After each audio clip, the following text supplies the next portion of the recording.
Teamwork કરવા માટે શું ખાસ ધ્યાન રાખવું જરૂરી છે? સો ટીમવર્ક એટલે કેવું છે કે આપણે ટીમવર્ક એટલે શું સમજીએ છીએ? કૌશિકભાઈ, હું તમને કહું, તમારી ઓર્ગેનાઇઝેશન છે, તમારી ઓર્ગેનાઇઝેશનમાં અત્યારે 22 લોકો કામ કરે છે.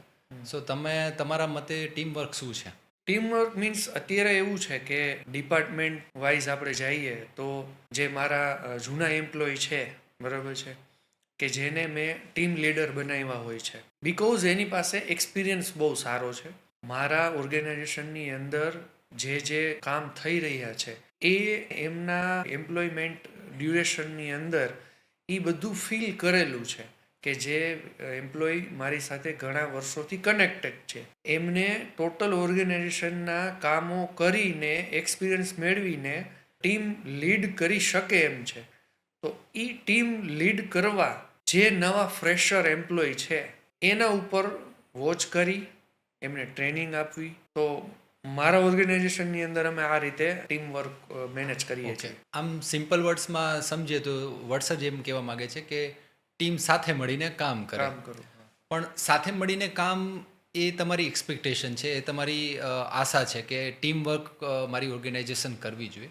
જો તમારે રિયલમાં ટીમ વર્ક કરાવવું હોય તો ટીમને તમે જે વર્ક આપો છો, કામ, બરાબર, એ કામનું લિસ્ટ પ્રોપર હોવું જોઈએ. એટલે અહીંયા તમે જે રિપોર્ટિંગ સ્ટ્રક્ચર જે હું કહું છું કે બોટમ ટુ ટોપ એ ડિફાઇન્ડ વે પર હોવું જોઈએ. એમના રોલ ઉપર એમને શું કામ કરવાના છે, એ કામ કેવી રીતે કરવાના છે, અને એ કામને આપણે મેઝર કેમ કરશું. હવે આ જ્યારે આપણે ઇમ્પ્લિમેન્ટ કરીએ છીએ એઝ અ સિસ્ટમ, ત્યારે આપણને છે ને રિયલમાં ટીમ વર્ક દેખાય છે, કેમ કે now they are responsible for the things which they are doing on their job role. તો અહીંયા એ ટીમ વર્ક ડેફિનેટલી કરી શકે. તો મારા મતે ટીમ વર્ક સિસ્ટમ છે. જો તમે સિસ્ટમ પ્રોપર ડિફાઇન કરી નાખો અને એને પ્રોપરલી રિપોર્ટિંગ સ્ટ્રક્ચરમાં સેટ કરી નાખો તો ડેફિનેટલી બધા ટીમ વર્ક તરીકે કામ કરશે. ટીમવર્કની આપણે વાત કરી, સાથે એમ્પ્લોયની વાત કરી, તો ઘણા એવા બિઝનેસ છે કે જેની અંદર એમ્પ્લોયનો પ્રશ્ન છે ને બહુ વધારે છે કે માણસો મળતા નથી. મળે છે તો ફ્રેશર મળે છે, એક્સપિરિયન્સ મળે છે તો એ લોકોની વર્ક સ્ટાઇલ જે ફ્રેશર કામ કરી શકતા હોય ને એટલી નથી હોતી.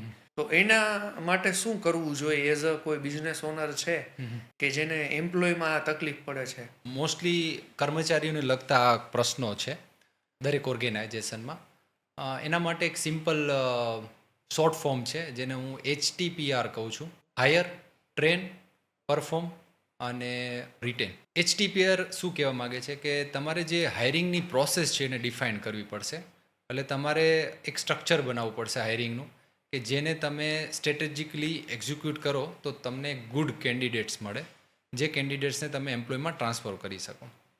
હાયર કર્યા પછી જે કર્મચારી બને છે એને તમારે વેલ ટ્રેન કરવા પડશે. એના માટે તમારી ટ્રેનિંગ સિસ્ટમ પ્રોપર હોવી જોઈએ. ટ્રેનિંગ આપ્યા પછી તમે એને કરિયરમાં, એના લાઈફમાં, જે આપણે ઓર્ગેનાઇઝેશનમાં એ કર્મચારી રોલ પર છે એના ગ્રોથ માટે એમને પરફોર્મ કરાવવા પડશે. એટલે તમારી પાસે તમારી પરફોર્મન્સ સિસ્ટમ હોવી જોઈએ.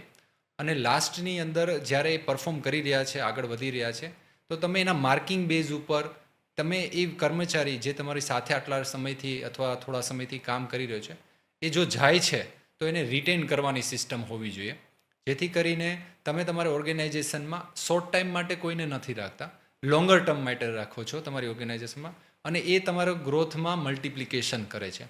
તો આ HTPRની જે હું સિસ્ટમ કહું છું, હાયરિંગની સિસ્ટમ, ટ્રેનિંગની સિસ્ટમ, પરફોર્મન્સની સિસ્ટમ અને લાસ્ટમાં રિટેન સિસ્ટમ, જે પ્રોપર જો ઇમ્પ્લિમેન્ટ હોય ને તો હાલમાં જે પણ ઓર્ગેનાઇઝેશન છે એમના કર્મચારીઓને લગતા જે પ્રશ્નો છે એ સોલ્વ થઈ શકે છે. For short content, please subscribe our second channel, Aspire Pod Clips.